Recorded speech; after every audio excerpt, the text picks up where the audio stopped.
guys, look what I have. I have a BB gun. It's loaded right now. Forgot to put it on safety.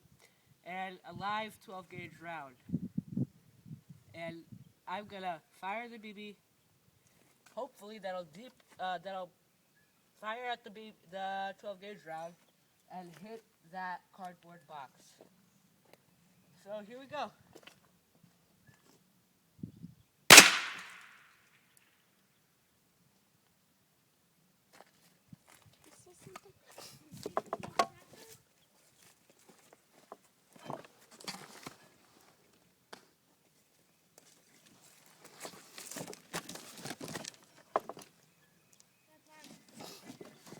See, it's not really penetrating. I don't know why.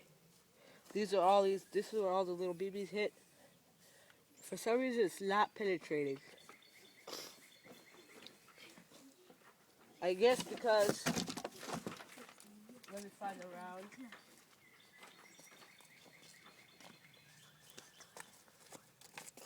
Here's the round.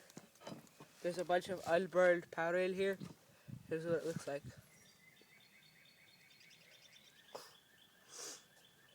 Oh well, see ya.